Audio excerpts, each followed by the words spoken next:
How you got to where you are today. So Ali, we're asking each other some questions today, and I'm fascinated about all the things I don't already know about you. Okay. So, first question. Yes. Can you tell us about your career background and how you got to the amazing role of Chief People Officer at M. Brown? That's a big question. Okay, so, well, my career background was not necessarily normal, natural. So Is there a normal? Probably not, actually. I think I do not necessarily conform, though, to going to school, doing A-levels, going then on to university. So my career background, actually, I took an apprenticeship scheme. Fantastic. So when I left school, out of straight 16 I wasn't even 16, I was about to turn 16. And I started my very first job on what was called a YTS at the time. I remember those. Yes. In a health club. Well, it was actually a bodybuilding gym. Is actually where I started my career. Impressive. And I spent 16 years then working, doing lots of different types of qualifications during that time. Gave me a real breadth, actually, of experience, always working with customers and the public. And by the age of 21, I got my first health club and my own P&L. And I had 150 colleagues working for us at the time, so it was huge.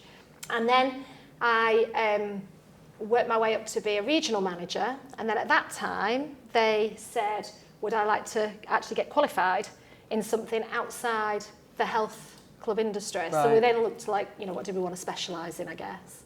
And I had a choice of finance, marketing or HR. I know, interesting. And I was going to do marketing, actually, because I quite like the whole you might say that. Creative flair, quite good. Not finance? Not finance, no. Nothing wrong with finance, clearly. But when we get to education, we can talk about maths. No, I decided that I felt my skills that I'd learned with all the people and the customers gave me a real good transition into HR, and I could build on the skills that I'd acquired, really. Fantastic. And I remember my first day, actually. I did it at night school as well, so I did it 3 nights a week at school for 6 years to get my 6 years to get my CIPD. And I remember sitting in this room with a lot of either very educated because they'd gone through grad schemes and were doing the CIPD as an extension of their HR degree. And I remember sitting in there and all I talked about was the commercial drivers of the business and how people are the most important thing in any organisation and how you drive performance in a business. And they wanted to talk about disciplinaries and grievances and process. So it was quite an interesting dilemma. I was also older than most people in the group. Because I didn't actually start my CIPD until I was 26. Right. So, Which is still very young. It was still young, but older than the average bear that was in there. So I did it part-time. I then qualified with my CIPD and decided to leap of faith, jump into HR, started at the bottom again, and basically then did 20 years working my way back up. And ended up here. I've got some similarities, actually, quite a lot of similarities. It's interesting. So I followed a slightly more conventional route because I was made to.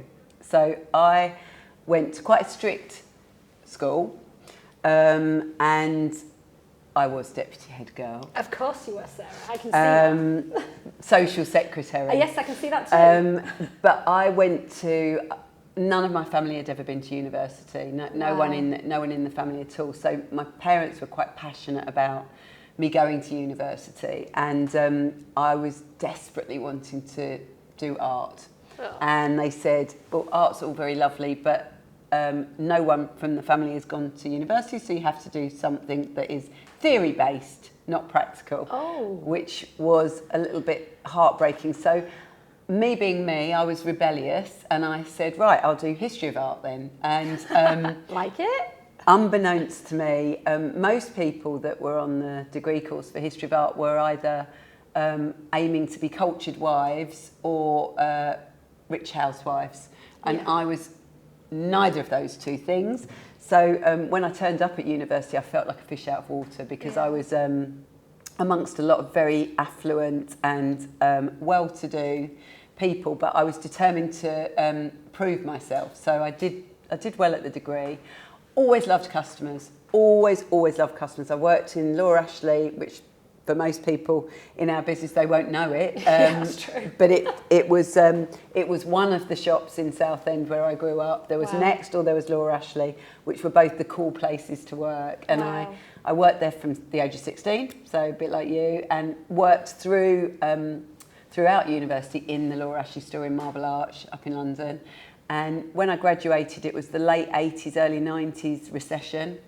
And they asked me to do management training. So I stayed on and ran the bridal floor. Oh, how lovely. How lovely, Bridezillas. Full of experiences. Full of experiences. And, you know, ran a team of about 20, amazingly. Wow. So it was great, but I was desperate to get into buying. I knew I wanted to be a buyer. When I was 13, there was this little clickety-clack machine that you put your interest down and you put it through at school in careers. Yeah, I remember this. And it popped advice. out what your perfect job was, and mine was a buyer.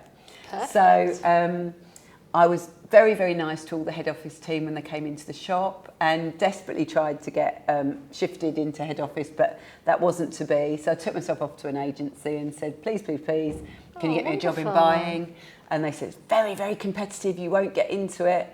And I was interviewed for a buyer's admin assistant, and they said, what do you think the job is? And I said, making cups of tea, sweeping up and doing whatever needs to be done for the buyer to make her life easier. Great answer. Got me the job. Of course it did. Got me the job. I'm not sure I was quite as compliant as that. No, I bet you weren't. But, and that was it. That was the start of, you know, customers, retail, my passion for this amazing business that we exist in. Oh, education, what a great question. So I've got to be honest, I didn't have the best experiences, if I'm honest, with school. So I went to quite a difficult comp at high school. Wasn't very aspirational. It certainly wasn't very inspiring, if I'm totally honest. Junior school, I went to 2 different schools because I was a little bit behind in some subjects because I talk too much. Hey ho, nothing's changed, hey. But high school for me was probably a turning point when I actually got told that I would never make it to university. In fact, I actually got told I'd never get any GCSEs. And the reason for that really was because academia probably wasn't my strength. I enjoyed being with people, I enjoyed talking in class, I was very contributory, but I absolutely loved sport and I excelled in sport. I was in every team possible that meant that I could get out of geography and maths and history and anything that was academic, really. Actually, when I did my GCSEs, which I'm actually quite proud that I got 10, no idea how, but I did get 10 GCSEs. My maths was a bit dodgy, to be honest, and I resat my maths, finally passing it, scraping, a pass. But for me, education wasn't about, you know, bringing your best self and trying to find out what you're good at. I think it's why I ended up in health clubs, because I excelled at sport. I felt good playing sport, and I kind of got a bit of praise for sport. Whereas I think educationally, I didn't get a lot of praise at school. I was known as the disruptive class person, talks too much. Always put a lot of effort in, but was quite distracting. Can't believe that. Do you recognise that, Sarah? I don't recognise that, Ali. Definitely not. Having said that, when I found my passion, actually, and when I eventually went and did my CIPD at the ripe old age of 26, I absolutely loved it and smashed every module there was, including, which I'm very proud of, my statistics, of which I got a distinction. Fantastic. And then, when I did my Masters, 2 years later, with Liverpool University, my mum lived next door to the teacher that said, Ali will never make it to university. And when I graduated, she took the picture round to the teacher and said, you know what, she made it. So well done. You don't know everything, do you? So yeah, I think it's also, you know, getting the opportunity to be able to really explore what you want to do. Yeah. And, you know, I wasn't gifted really in terms of the school that I went to that really pushed, well, they didn't really push going to university, to be fair, and I wasn't in a position to even entertain uni, which my parents couldn't afford it, and it wasn't something we did, actually. Nobody in my family went to university. It was all about work. We were a working class family. You know, get out there and earn some money and actually stand on your own 2 feet and be independent and get out to work. So, you know, I remember, you know, it not really entering my head that university was an option.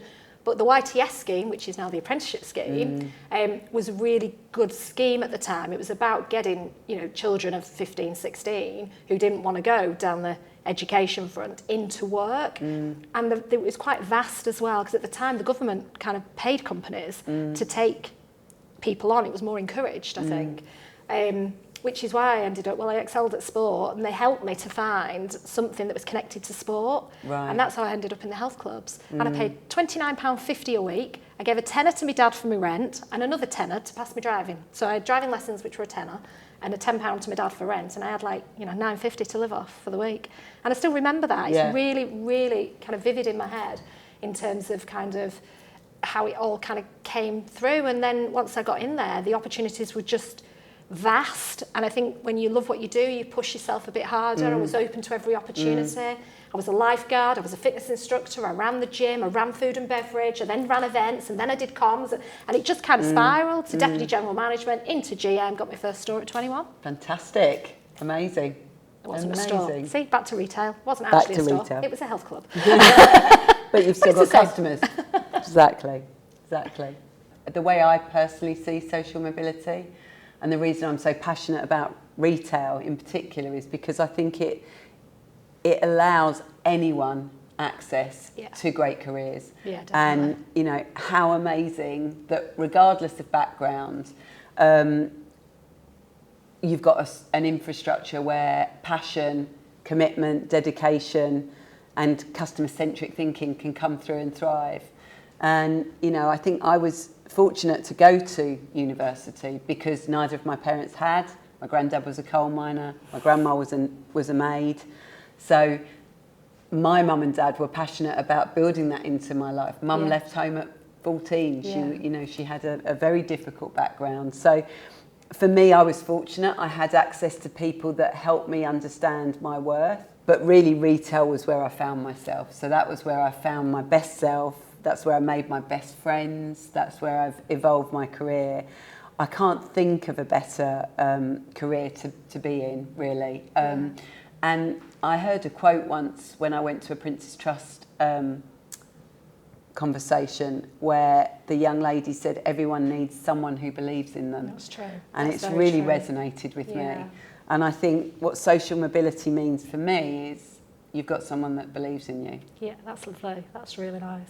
I also think from a retail perspective, people we used to have a saying that you don't necessarily wake up in the morning and choose retail. You get into retail and it's like a bug. You just can't get rid of it, can you? It's like it's in your blood, and there's just so many different opportunities that you can grow from in retail. I do think it's so vast in terms of, and it's all on the job as well. You don't necessarily. I remember I've worked in stores. I didn't necessarily, from the shop floor, you didn't need a qualification at the time to work on the shop floor, yet you were learning about stock, availability, stacking shelves, health and safety, how to talk to customers, how to do refunds, the whole magnitude of what you learn in retail, I think can set you up for any career, actually. Agreed. I think you can diversify then from that, can't you, and take those skills that you've learned and take them with you.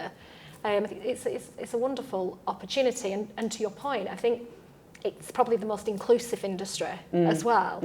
We do see more women generally coming through in more senior roles, and I also think it really does open inclusivity at its finest to bring through a variety of different backgrounds and real access to those backgrounds that other professions would probably look at and go, no, because you haven't gone to a Russell University or you haven't gone to uni at all. So I think it's a lot more accessible as a career. Agreed. For all. I mean, I think that the other thing that's interesting now, though, is, I look at M Brown and I think what we do here is amazing. There's a lot more channels and options and areas of the business that are open to you without a degree in the first place. And the apprenticeship schemes we do, the training that we create, the infrastructures we have.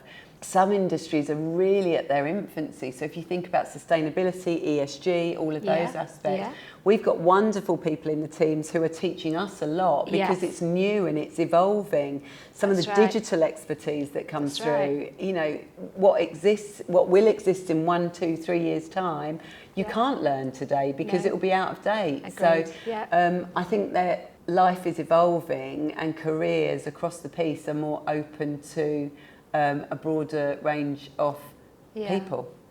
And I think for us at M Brown, social mobility is so important because of our customer demographic as well.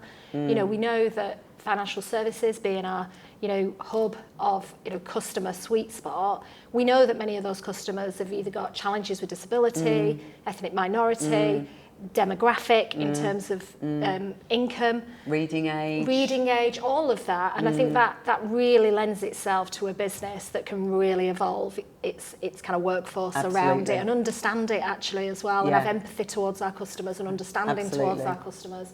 So I think you know, we've got a really good opportunity by tackling social mobility at the widest level to be able to really become an inclusive and diverse organisation. Absolutely. There are quite a number of barriers, aren't there, to kind of get social mobility moving. I think, you know, collecting data to understand kind of what those challenges are quite important to us, but I think there's a real fear of people feeling they're going to be judged by their background or their, you know, the questions that they ask around social mobility, around what did your parents do when you were 13 and how much did they earn, whether you come from a, you know, somebody who owned their own house or what postcoded area you live in. It's quite personal, isn't it? Personal information. And I think, you know, I think people are really kind of reticent to give a little on that.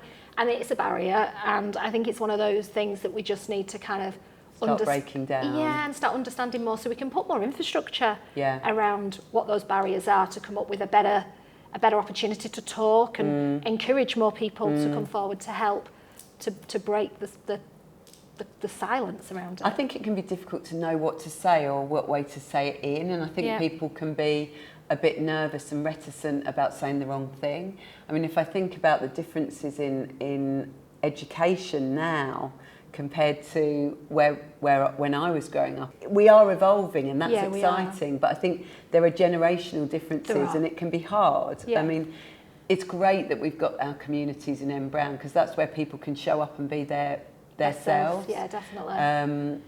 And I'm really proud when we talk externally about things that other businesses are doing, and it certainly feels like we're forerunners in that space. I think we've still got to break down this conscious biasness, though, unconscious biasness. I think, you know, I think that's where the social mobility for me kind of really sits, because there's still quite a lot of maybe judgments because of the conformities that different families may have. That's true. You know, when we talk about back in our day, everybody, you know, got married, went to university, got married, bought a house. It was quite conformity, isn't it? Whereas these days, that doesn't necessarily wash. Everybody's lives and backgrounds are different. My parents separated when I was 12. I live with my dad, not my mum. That was very unusual.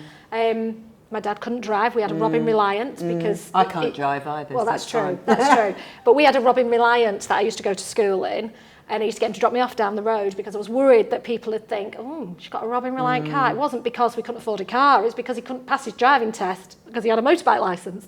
So it's things how people judge you, though, isn't it? And then how they perceive you to conform, I guess. Yeah. I think it's important, isn't it, to be able to acknowledge everyone in the same way, and for people to feel comfortable in who they are. I mean, certainly that's something I've loved about M Brown, is I can be me. I'm me, and it's embraced. I think Totally. So yeah, but it is hard in other businesses, in other areas, in other industries. There can be different things. I think the stage posts of life have changed so significantly, though, haven't they, in relation to, you know, you talking about you would leave home. I mean, I remember being desperate to leave home, get my own house, do my own thing.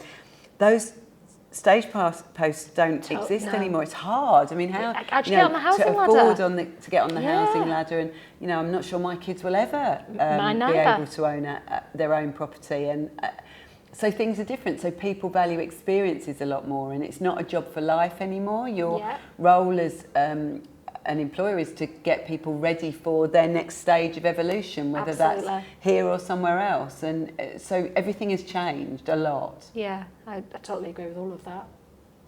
I mean, we really want to improve our social and economic background and have this real inclusive organisation. And I think one thing Product have done really well is embracing apprenticeships. So we really want to encourage apprenticeships in our business because we do believe it is our flight path for growth. 100%. and building capabilities for the future that we don't even know what they are right now. Yes, absolutely. I mean, we're so proud of our apprentices in product. We're delighted in the way that we're able to grow talent internally. We've had to be very deliberate about it, though. We've had to go out and fill a vacancy with an apprentice deliberately, and that's been wonderful. The teams have embraced that, and we see great benefit. And success breeds success. That's right. And you know, we've gone from having 1 or 2 apprentices to 8 or 9, and everyone wants to be part of the journey, really. So it's so exciting. And they're so hungry, aren't they, to learn? So hungry. They come in and they're really adaptable and flexible, and growth mindset at its heart, really, in terms of just lapping up that real learning and thirst to do well. Yeah, it's really good to see. Absolutely. I think you've been the trailblazer of that, Sarah. It's been really, really good to see. I mean, the other thing I think that's crucial here and critical is seeing the apprenticeship scheme grow in scale across our business, because you know, diversity of thinking makes for the best teams, as you know. And I think to gain that diversity of thinking, not everyone can be the same way or wired the same way. Agreed. And I think it's crucial that we get that thinking across. I learn every day from all of the team and the different thought processes. And then I think there are things we can do outside our business. So we know that we work with the Prince's Trust, we work with SmartWorks, where our teams use their time mentoring some of these people. Or, you know, Angela in the team went and presented to SmartWorks some areas about our strategy. And in relation to the charities we work with, you know, the Retail Trust does amazing things, as does Fair Share. So using your charity days to do things that feel right for you and for, you know, the barriers that exist in social mobility is really crucial. Yeah, so I think, you know, we need more colleagues talking about their backgrounds and helping us to, you know, really drive this feeling of being able to be inclusive and have more conversations in a really safe, psychologically safe environment. We've done it today. We've been, you know, open with our backgrounds, authentic in the way in which we kind of experienced life very differently. And I'd love to hear from our colleagues in terms of the stories that they've got that can start to share conversation and have more of them. Absolutely. I mean, I've loved hearing your story, and I think it's great that you and I are able to talk so openly about our backgrounds and our history and what shaped us, really. Absolutely. And that's what, you know, what's got us to this point today, to be the people that we sit here today being. And I'd just love for everybody to feel as comfortable having that conversation in our business.